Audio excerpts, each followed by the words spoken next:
everybody. You are listening to the series, The Science of Getting Rich, on your favorite podcast. I am back again with another episode and a wonderful guest. Our guest for today is an amazing human being. She has a wonderful transformative journey, and the fact that she was able to overcome her obstacles and the traumatic events that have happened in her past life is commendable. She is now a 14-time best-selling author, an international speaker, and entrepreneur, as well as the founder of Make Success Happen. She is none other than Angelika Ullsperger. She's the founder of a transformative brand which is dedicated to helping people and businesses unlock their full potential. She's deeply involved in self development, growth, coaching, and creating resources for success. Angelika has not just empowered audience worldwide, but she's also redefined a lot of people's paths towards happiness. Her series 13 Steps to Riches has led her to work with some amazing people. And today she is in the documentary The Science of Getting Rich. So let's not waste more time and let's get started. So there you go, everybody. We have with us Angelika. Welcome, Angelika. How are you? I'm doing wonderful, especially now that I'm on with you. How are you doing today? Good, not too bad. Thank you for asking. How was your day today? My day was wonderful. I got to sleep in a tiny bit today, but then I spent the rest of the day doing like outreach, follow-ups, and then doing a little extra research Oh, nice. because I think that I'm going to be working on my next book, which is actually going to be about motivation. Awesome. That is super cool. Congratulations. Thank you. Well, I've heard a lot about you, Angelika, and of course, I want to know, and I know our listeners and our viewers would also love to know what's your secret. But before we get into that, about the documentary, The Science of Getting Rich, I've read about your story, but I want to know which principle from that book or that whole concept of the science of getting rich actually inspired you in whatever you do. That's a really good question. I wrote down like one of my favorite principles, Sure. but I think the most important one is the law of attraction and energy because that's really what brings everything together. Correct. Just as all of the parts, you really need them together to have that full science and really get there. Like they're all important, but I just love the law of attraction. I think it's amazing. You are already super successful and you've published almost 13 books and a lot more, right? Correct Yeah. me if I'm wrong there. And then 14, about to be 15. Oh, wow. There you go. There you go. And so, how does one use the law of attraction and how do you use it personally on your path towards success?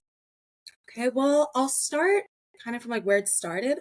So I was really going through a lot, and you know how there's kind of like a cliche of like when people are going through something, there's always somebody that's like, just think positively. Just think positively. And then the people who aren't feeling well are like, that's ridiculous. And I was Yeah. that person for a little bit. I was like, that's ridiculous. What are a few words going to do for my health? I'm not just going to like speak myself into success. But, I was seeing all of these people and then people that were where I was that started and, progressed to a better place. So I said, okay, like, let me just try it. 'Cause even if I don't believe in it, I should really at least try it. So that's when I started doing affirmations. And then Oh, I started realizing, that affirmations are a really strong way to start changing and rewiring your brain. And then I started speaking in definites. So not I want to write a book. I will write a book. So there you go. so when you say it like that, you make it a definite, it's a place and time. You just have to get there. Like it's just an amount of time. As long as you don't give up, you keep going, you're going to get there. So that's what I really liked. And, I try to just make sure that I keep up with those. And, Correct. every time I just say, I want, not say, not I want, I will. And that was actually a really big game changer for me. I just started kind of, speaking my words like into reality. Because then Right. also, what you say, what you think about yourself subconsciously affects what you do. Correct. So, for example, if you think of yourself as like a thief, when you have the chance to steal, you're probably going to steal because, you see yourself as a thief. Whereas if you see yourself as someone who's hardworking and focused, you're more likely to be hardworking and focused. True. So a lot of it is also how you view yourself, and that changes how you perceive things.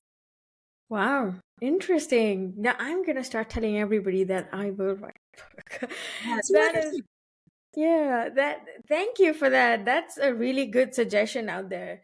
But Angelica, I know you just mentioned that you were not in a good place and then you sought out inspiration from someone who was already going through what you went through and then took inspiration from them and you wanted to be better and so you got out of it. So if you don't mind telling us, what was your journey like and how did you come out of it if it wasn't a good one? Okay, yeah. So, when I was younger, like many of us, we make mistakes and we end up with people who aren't great for us. So, I ended up in some abusive relationships, which caused a lot of Right. trauma to, my, just like my sense of self, my identity and the way I work. Trauma not only can change that stuff, but actually changes you biologically and physiologically. Correct. So, I was kind of just dealing with that, and to the point where I actually missed over 400 days of school, like school days, like over a year's worth of single school days because I was just so depressed. I was just sleeping my life away. And then someone came into our life. His name was Scott. Scott was amazing. He was so into art and he was so lively and he was also very supportive. And I think part of it was because he had his demons too. Right. And, he was going through some stuff. And I thought, like, he was like really going through it in this instance. And I thought, okay, I'm going to call 911 and we're going to get him help, like, because he needs Right. it. Right. He deserves this help. So the cops came.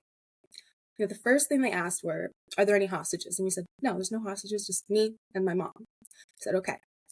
So next thing you know, they shoot him and he falls to the ground. The first thing I do is like I go to run to him and my friend has to hold me back because they were about to tase me for trying to go towards him. Um, and they ended up letting him bleed out and they let him die under the guys that they said that were hostages. But there weren't any hostages. And then once somebody is like down, they're not really like they're not a threat anymore. So Right. they just let him die.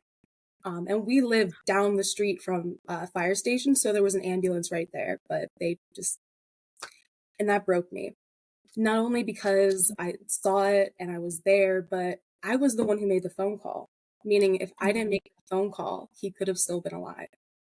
And that just broke me. That destroyed me. I wasn't doing great before, but it's like the cherry on top of the bad cake. Right. And I started sleeping even more. I was sleeping like sometimes even 20 hours a day. I would sleep, wake up to go somewhere else to go back to sleep. And, I started to notice the way that I was treating people, especially my mom and my best friend at the time, Morley's my roommate. I just wasn't being kind. And I started Right. to see the impact I was having. And something that I've always wanted to do is have a positive impact. Yep.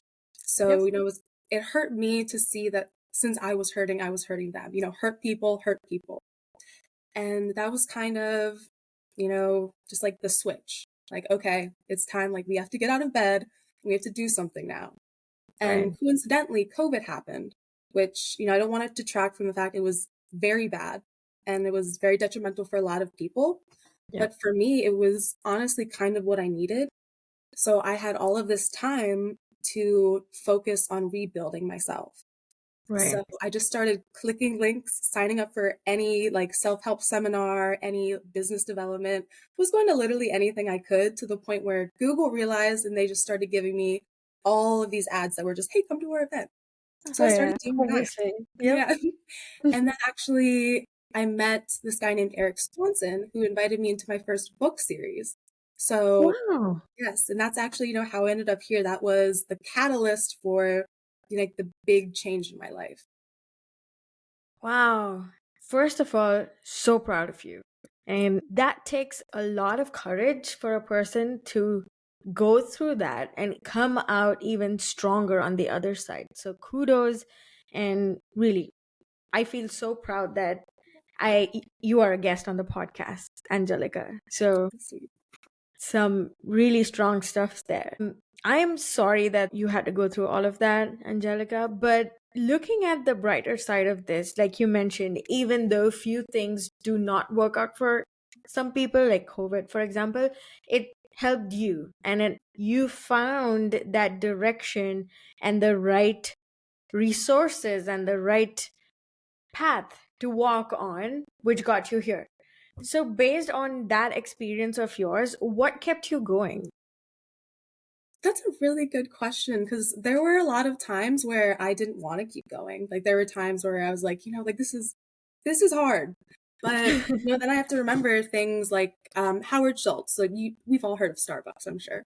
Right, right. He had to go to, I believe it was 246 different banks to get his first like loan for Starbucks, which Oh, means if he stopped after 200 tries, he stopped at 220, 240 tries, we wouldn't know the word Starbucks.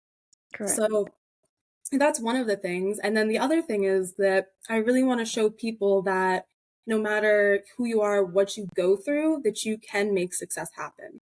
So I could say that's also one of the driving forces is to show, all of the people who are out there, struggling with trauma or mental illness. Like I also have really, really bad ADHD.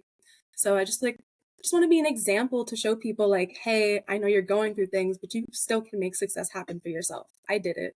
And Correct. I've been a mess in the past. Like I've been a massive mess, but I did it. And if I can do it, like you can do it too.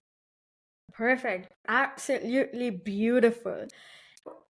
Angelica, everybody has, I think, they might phrase the question in a different way, but that's what they're trying to ask whenever you meet a person who's successful than you are, or just successful in general. I know everybody asks what's your secret and what got you here and all of that, but I want you to tell us what would be your one big suggestion or advice to someone who wants to be you. Don't stop trying. That's how it is for anyone. The most successful people are the people who failed the most because, the people who don't get there, they fail and eventually they give up. So as long as you don't stop, you will get there. I think that is one of the most important things.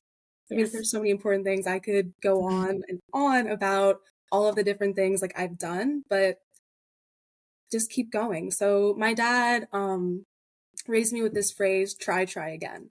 So every time, I was having a hard time, like I couldn't do something, try again. So as long as you keep trying and trying, you will get there. And I think that's amazing because like we all fail, we all mess up, but as long as you keep going, you can keep creating that future and, get to where you want to go. Yep. Perfect. That is so beautiful, though. When you think about it, you didn't stop. You just went on, and with the books, the events, and everything that you did, and right now here you are. For all our listeners and our viewers, Angelica, what can you tell us about the documentary, The Science of Getting Rich? Honestly, when I watched it, it inspired me and I'm in it. It's like after I watched it, Right. I felt so much more energized. It was kind of one of those movies that, fills you up and inspires you. There were a lot of good takeaways. And, so we hear all of these things like all the time in these personal development spaces. Correct. And sometimes the first few times it doesn't click, or you start to learn it, life happens, and it kind of goes to the back of your mind. Watching that movie brought things like to the front of my mind. For example, when you fear something, that's usually what you need to do first. So, when I woke up today, did the thing that I feared the most, and it gave me so much more motivation to tackle the day. It like empowered me, filled me up with energy, and kind of like, I can do it.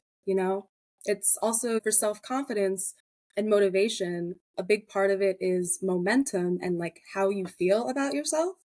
So just making sure that you take those actions. Perfect. absolutely on point. And I think that ties back to the law of attraction and the law of abundance too.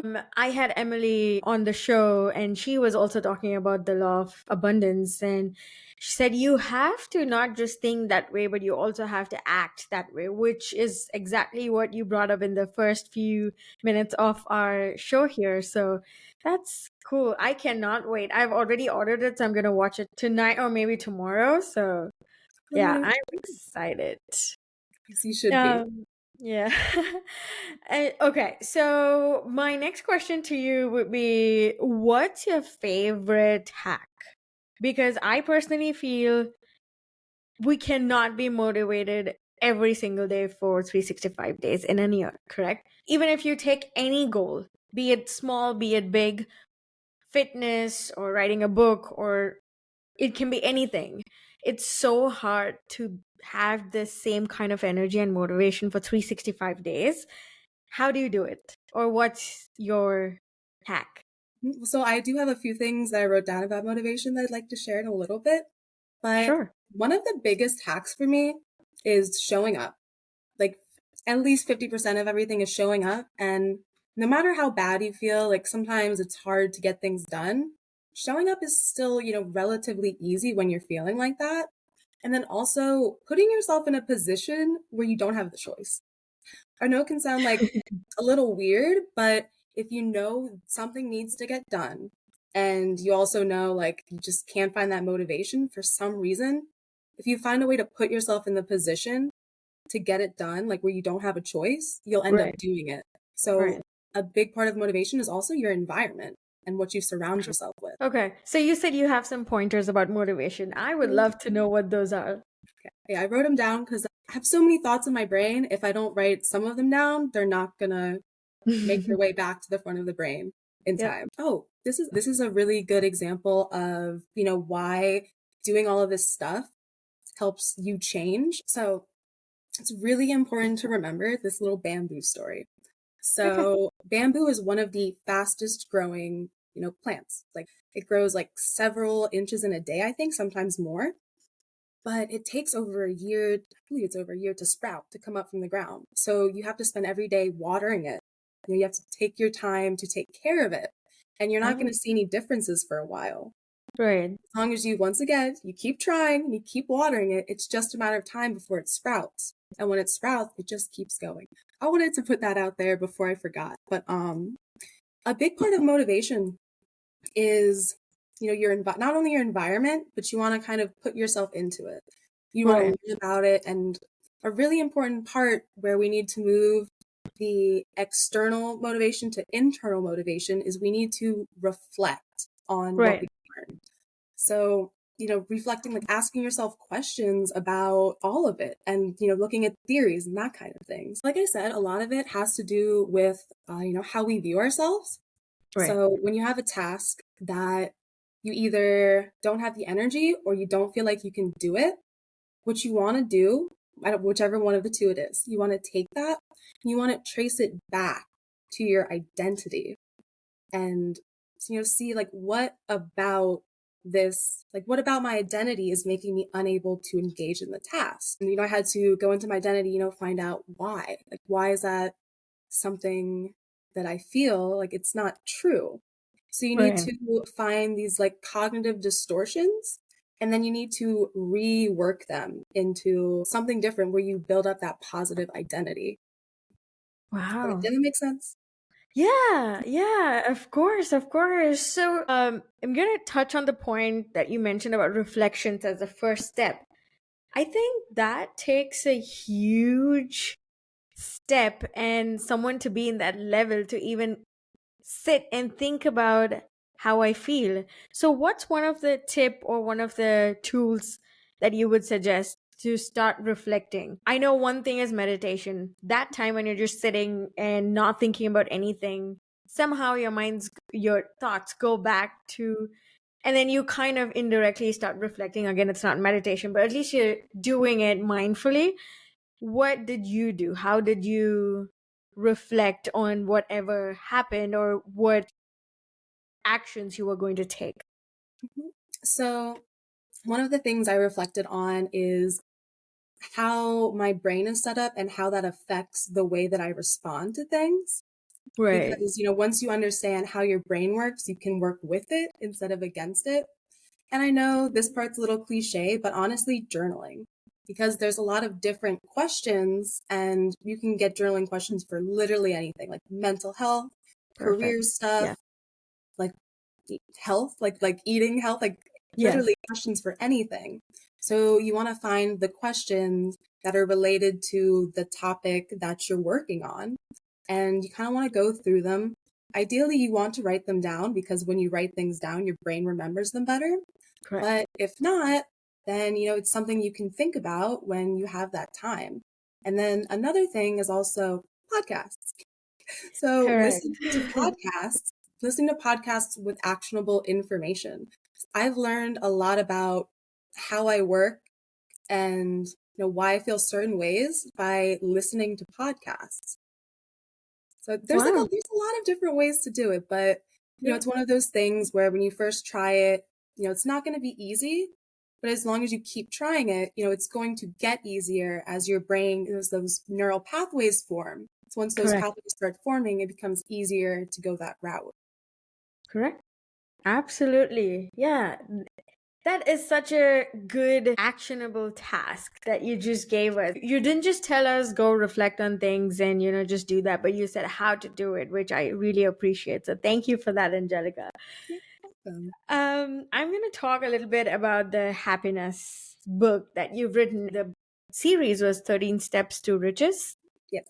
And I know the documentary is also all about getting rich and starting to gain more wealth, and whatever rich means to you, me, it can mean different things. But based off of all the books that you've written, all the workshops that you attend, and the events that you've been a part of, plus this documentary, what are top two things that you would suggest to anybody who's trying to get rich or build wealth? Okay. Well, a big one is focus on providing value over everything. So, when I got into this area, I really wasn't focused on money because I was focused on like healing myself. So what I focused on other than healing myself was just providing value and just helping people in any way that I could. And I think it's because, I was being genuine and I wasn't doing it because I wanted money. There was no like hidden agenda. I was being genuine. Right. And I think that that did help. If you think about it like this, when you help people, there's like a little ripple effect. Correct. And, for example, I had given money to this homeless man one time. And when I was having a conversation, when he walked by, he thanked me. The person I was having that conversation with kind of like gave like a weird look. And I was like, like, this is what happened. Like I gave him money. He's thanking me. And he was like, oh. And then we were continuing the conversation and another homeless guy walked by and he stopped the guy, got money out of his wallet and he gave it.